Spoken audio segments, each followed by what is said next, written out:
It's wonderful to see so many liberty lovers out there, actually. You're all beautiful. Now, before I begin, there's some logistics that need to be addressed. We have lost the foundation of liberty. If anybody happens to find the Constitution or Declaration of Independence, make sure it gets to Dr. Paul. But all kidding aside, we really have strayed far from the founding documents, haven't we? Yeah. That's right. I know some of you are here because you feel that there may be a problem with the way the world currently is. We are here searching for a solution to that problem. The current system of control controls and hampers the infinite possibilities that every human possesses. We are here searching for an answer to that problem. Some may find their answer in community outreach. Some may find it in education, dissent, or politics. Today, the solution is caucus. Now, by utilizing the all-powerful delegates, we can support Dr. Paul in his campaign for liberty and our solution for freedom. Excuse me. Now, Dr. Paul cannot accomplish the lofty goal of cracking the establishment alone. All of you here are more powerful and valuable than you could ever imagine. What some fail to realize is the message of liberty resides in all of us. That's right. Through our actions and speech, we have the power to change minds and create a truly free world. Now, caucus. This is one of the single most important actions a liberty lover can currently participate in and surmount in the name of freedom. My wonderful volunteers situated around the room have plenty of literature and information available to those who'd like to change the world. There's no task too small. There are many ways to help. I urge you to reach out and learn how to help Dr. Paul's campaign by becoming a delegate, for he needs every one of you to step up and shoulder the cause of liberty. Now, this will be a long road, but any fight in the name of justice is worthy of divine recognition and will always be vindicated. Now, with that said, there's one man who still fights for us. There's one man who has become a beacon of hope for those of us who believe in a world more prosperous. There's one man who defends us from the monster that is the establishment. It is my pride and privilege to present to you Dr. Ron Paul.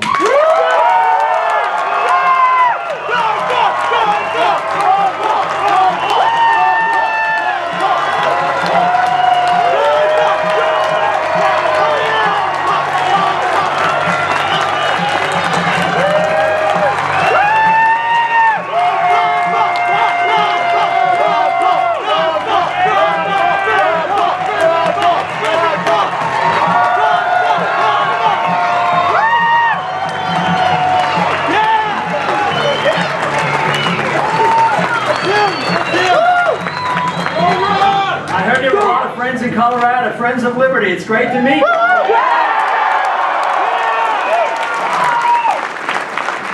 Today I have two members of my family with me, my wife Carol and granddaughter Lisa. Thank you. It's really great to be here and hear the enthusiasm, a nice introduction. And I love coming to the college campuses because for some reason we get very good receptions on college campuses.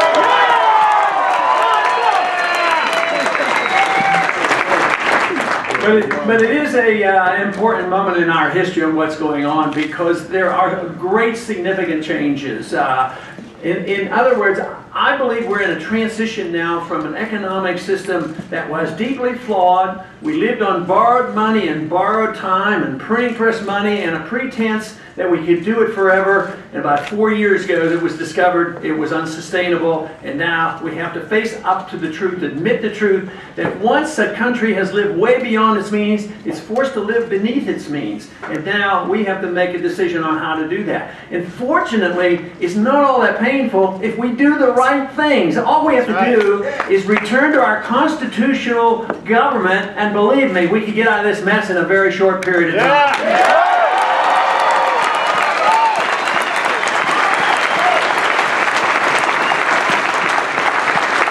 course, it sounds pretty easy, and I'd like it to be easy, but the big challenge is you have to challenge the status quo. There's a lot of special interests out there that don't want to rock the boat. When you come to the military-industrial complex, or you come to the banking system, and the Federal Reserve System, and the welfare state, there's a lot of special interests. So the contest is going on right now between those who want to assume responsibility for themselves and those who want to live off others. Those of us who want to take responsibility for ourselves and make sure that we can keep the fruits of our labor, believe me, if we win this, it will not be difficult. It'll be a much more freer and more prosperous and more peaceful society if we can achieve that.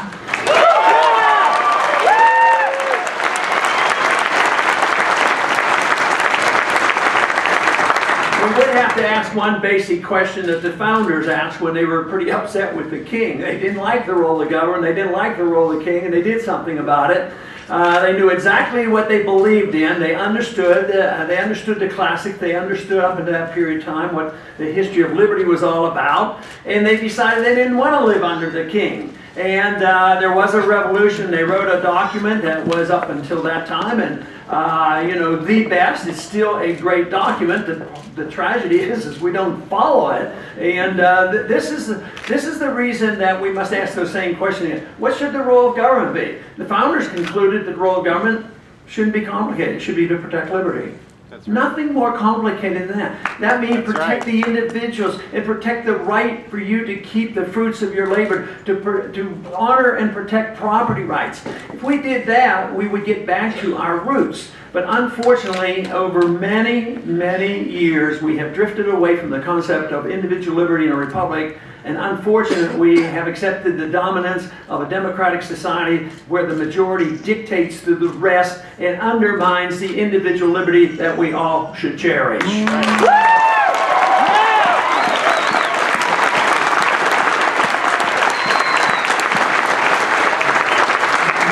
Fundamentally, we'd have to change the foreign policy, and a lot of time I'm accused, they said, Ron, you're doing real well, they like your economic policies, they like this sound money and personal liberty side, but you got to get off this kick about your foreign policy, and they said, because your numbers would grow tremendously if you would just adapt to the neoconservative warmongering group,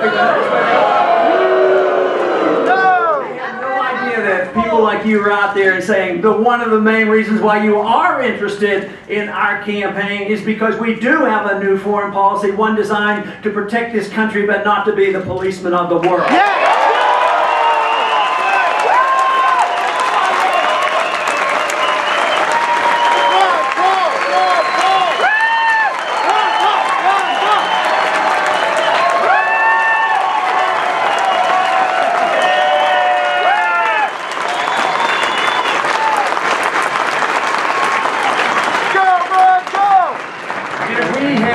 Strict constitutionalists for the last 100 years, we would have fought a lot less wars because, very simply, no war should be fought unless they were declared. And unfortunately,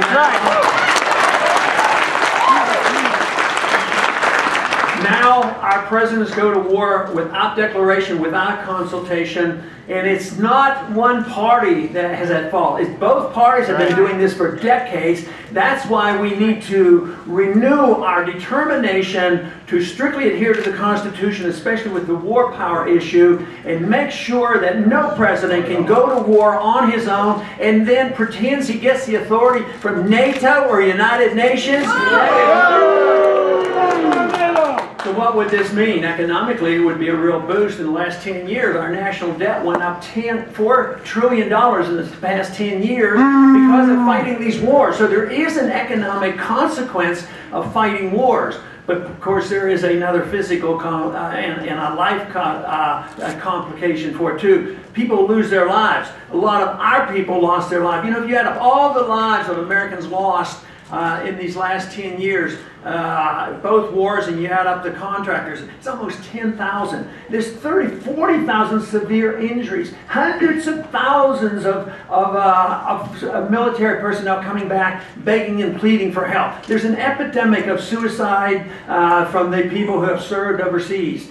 And it's because the foreign policy is deeply flawed, and we have to change the foreign policy of this country.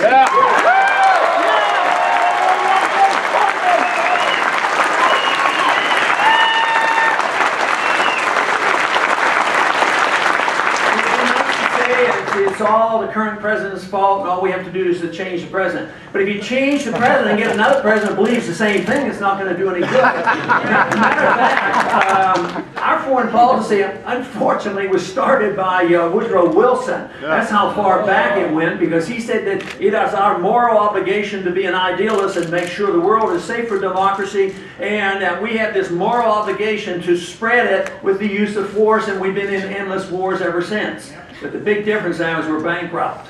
You know, the Soviet system came down not because we had to fight them. I was drafted to the height of the Cold War in the 1960s. They had 30,000 nuclear weapons and missiles that were aimed at us. We didn't have to fight them because they came down for economic reasons, which was a predictable event by the Austrian free market economists. The socialism doesn't work. It always fails. That's right.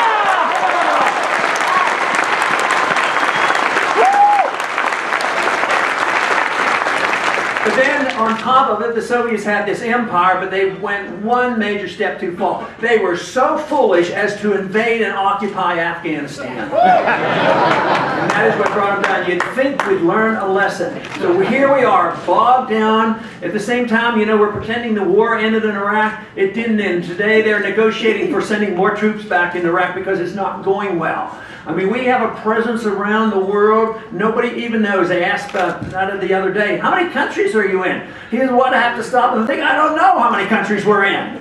Well, the number is probably about 130. We probably have 900 bases around the world, and we are bankrupt and we can't afford it. We need to cut across the board. But I think the easiest place in the world for us to bring coalitions together is cut the needless, senseless wars and the presence we have around the world, and just to mind our own business for once.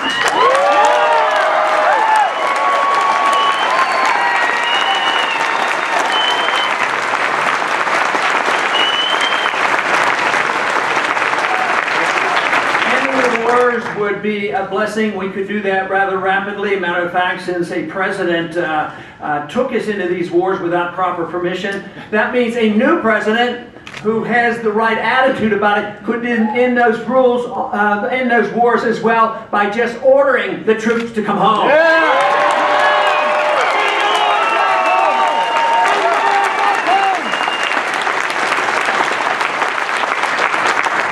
And without, you know, dismissing this military personnel immediately as they would come home. Guess what? They'd spend all that money here at home. Might even be an economic stimulus by bringing them it has to have a change in foreign policy. People who do make the case and say, no, Ron Paul's a dangerous person. He wants to cut this and cut that. He actually wants to believe in the Constitution. What a dangerous idea that is. But the whole thing is, you don't have to cut defense. You cut military. You cut all this activity that doesn't serve our interests, that undermines our defense, endangers us ourselves more so we would have more defense. Defense is a proper role for the government. That's right. And we should have it. But if we equate any military expenditure with defense, that means nobody can cut anything. But I say you could bring people together and come up with economic common sense and common sense on foreign policy and change it, and that's where we could cut a lot of money. But my proposal is, in the first year, it's feasible and necessary to cut the budget by $1 trillion.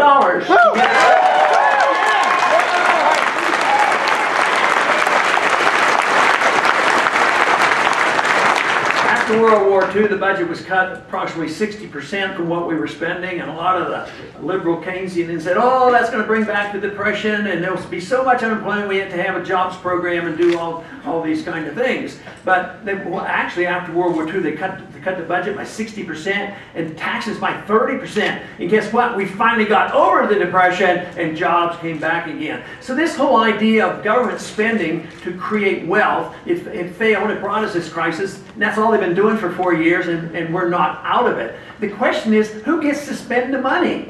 And I would say if the government quit spending $1 trillion and you get to spend $1 trillion, maybe you would spend it more wisely than the bureaucrats in Washington.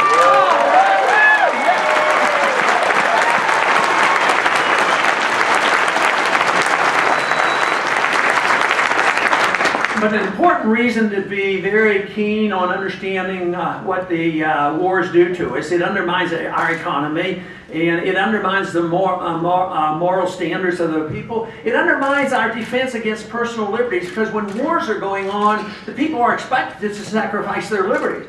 But let me tell you, I've come to the conclusion that I firmly believe that there is never a need to sacrifice personal liberty for security. Never.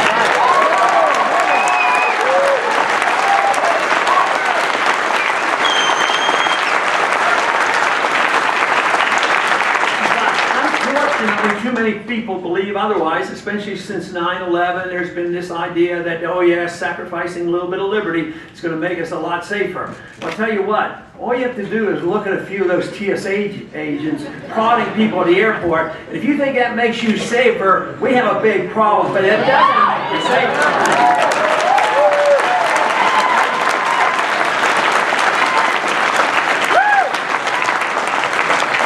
After 9/11, and understandably we were all very, very concerned, and we should have reassessed our foreign policy and done a lot of other things. But the very first thing they did, the first bill passed after 9/11 was passed a bill that had been floating around for years, and they couldn't get it passed because the environment wasn't right. But as soon as the post-9/11 environment occurred, they brought it back out and they passed that terrible bill called the Patriot Act. Shouldn't that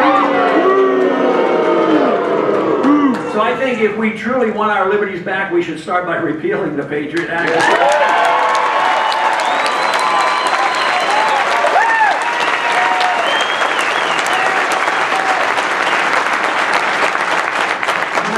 Another member of Congress, when we were voting for this, I said, why are you voting for this? You haven't even had a chance to review it. We only had 1 hour. And he said, well, how can I vote against the Patriot Act? How can I go home, and tell people I voted against the Patriot Act? And I said, there's a lot of bad stuff in it. He says, well, I know that. He says, but how can I explain it to him at home? I said, well, that's your job. Go home and explain it to him.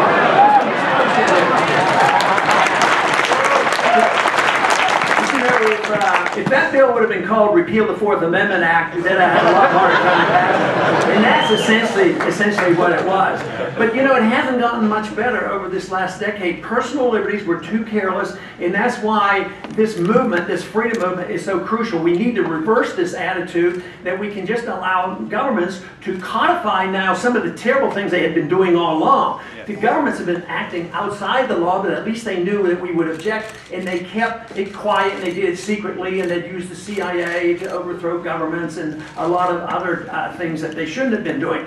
But now, what have they done? The president, a year ago, he announced that it is proper policy and official policy of the United States government for the president to make a decision to assassinate American citizens. Without charges or without a trial. He's tested it. It's been done 3 times. So it's that principle that counts. Why do we have trials for bad people? To make sure that we're never subject to those kind of trials for political reasons. But we give trials, after World War II, the Nazi war criminals were given trial. Adolf Eichmann, even years later, when he was arrested, was taken to Israel, he was given a trial. Timothy McVeigh, he was a pretty bad guy. I mean, they just say, oh, you're a bad guy, you don't deserve a trial. But that is what has been accepted. And if you don't think it's a trend, just this past month, they came on the National Defense Authorization Act. The National Defense Authorization Act has literally codified and said openly that the military can arrest any American citizen because you're a suspect. And that wasn't bad enough. What else they said was, you definitely don't get an attorney. You are denied an attorney. You're put away indefinitely in a prison which could be overseas. Now they put that down in black and white. So that should alert us to, the crisis that we're facing. And it all can be solved by understanding the Declaration of Independence and our Constitution.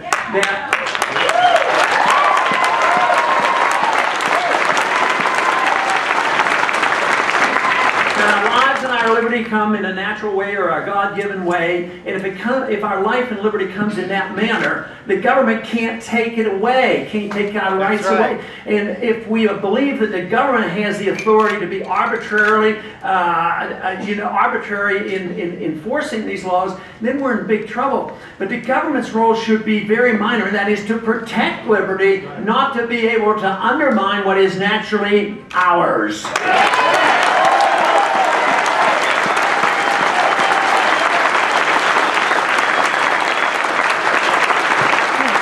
Another area when a war atmosphere exists, it carries over into the domestic scene as well. I detest all these wars, especially since they're unnecessary and dangerous and unconstitutional and unwinnable for a few reasons. But the other war that's going on that we have to address, and is going on for about, in a significant manner, for about 40 years, and that's the war on drugs. That's unwinnable, and we should cancel it.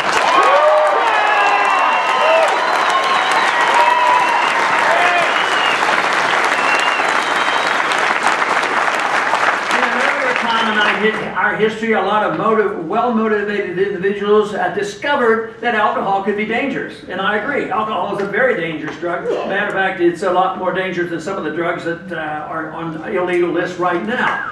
But the alcohol, there was a consensus. At least can you imagine them going through and amending the Constitution to pursue the drug war now? No, they just do it. But back then, they wanted to prohibit alcohol. They at least respected the Constitution. Well, we have to amend the Constitution. And it turned out to be a total disaster. After one decade, they chucked it. They said it isn't worth it. The crime related to alcohol and the sale of alcohol, and there was no decrease in the use of alcohol. Right. So this is the reason that prohibition doesn't work, and we have to take care of these problems in another manner. Drugs are very dangerous, but there's a lot of dangers in this country and in the world. And whose number one responsibility is it? It's the parents to teach your kids what are dangers. We teach them that fire is dangerous.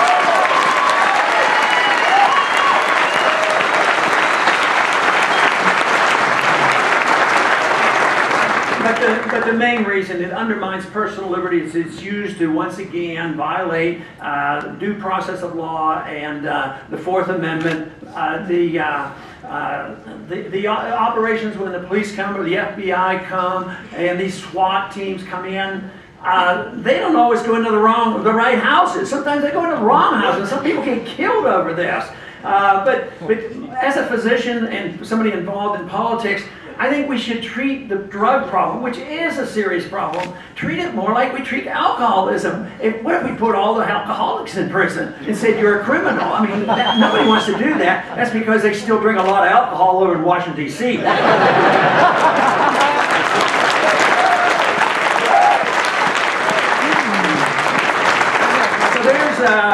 Every reason to believe that something big is going on. The economic crisis is going to demand changes. The failure of our foreign policy brought down all great empires when they overextend themselves. That is coming to an end. Personal liberties here, we'll have to make decisions whether we can stand watching on TV pictures of the TSA prodding and probing and us complacently obeying to this without saying anything. So we are at a crisis point, but fortunately, the liberty movement is alive and well, and that's what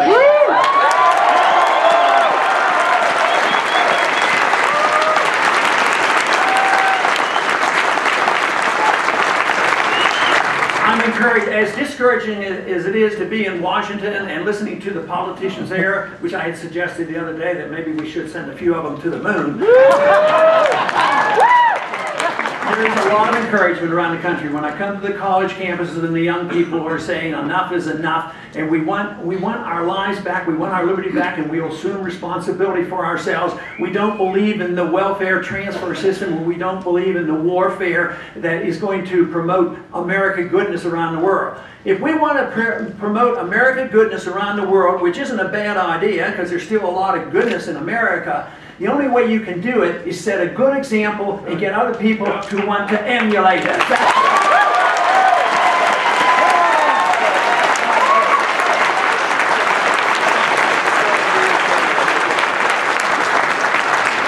But lot of people are coming alive with this. I'm especially encouraged by the younger generation, but I'm encouraged with others who have not been involved in politics. They dropped out a long time ago. They knew and understood this, but they felt like their numbers were so small. But because the younger generation is coming alive, those who have set aside these and had given up, they're coming back into the fold, and they understood it. They were just too frustrated. So there's a large number of people. There is truly an intellectual revolution going on in this country, and I'm glad I can participate in it.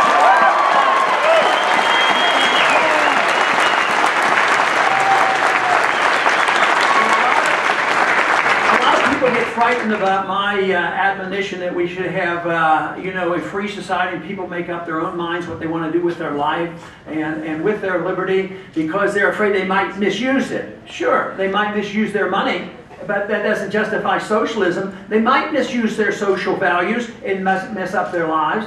But the whole thing is, if you legalize freedom, you don't legalize everything people do with their freedom. We don't, if freedom of religion is legal, and we don't tell people what they have to believe, some people will be non-believers and some people will believe things that seem rather absurd. But we don't have to make that judgment. Legalizing freedom doesn't mean that you endorse what people do. That means we all should come together to endorse freedom, not what we do with our own freedom.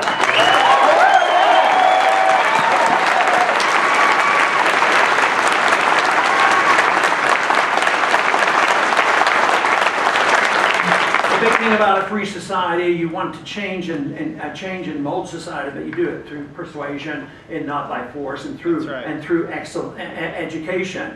I believe one of the personal goals that I would like to maintain, and I think others do, and that is, if you want to seek virtue and excellence, which would be a noble goal, you can't let government participating in that. The politicians and the bureaucrats don't know anything about virtue and excellence.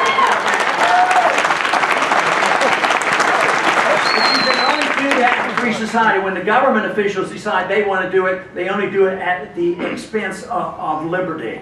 But we are now facing a major crisis. There's every reason to be optimistic. Freedom had been best tried here. We had the greatest success, the largest middle class, the wealthiest middle class, yet it's gone by its way. We don't have sound money, we don't have free markets, we don't have property rights, we don't have personal liberty.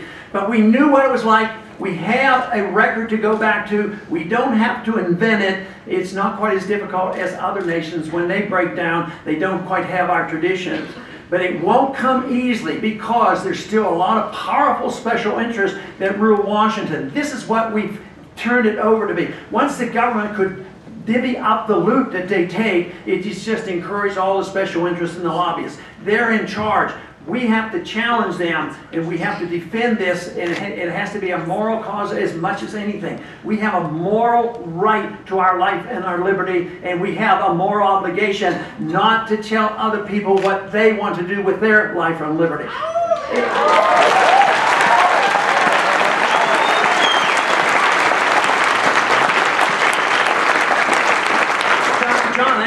Warned us against what would happen. The founders made a very specific point. They didn't like pure democracy, because that became a dictatorship and rights became arbitrary. And they wanted a republic, but they worried that it would change. And I believe we have morphed into the dictatorship of the majority, and therefore rights are relative, and the minority is not protected. So if you're in the minority, you believe in true liberty, you're under attack by the majority who wants to control your life. But John Adams said that what happens when you have pure democracy, it wastes and it exhausts, and then it murders itself.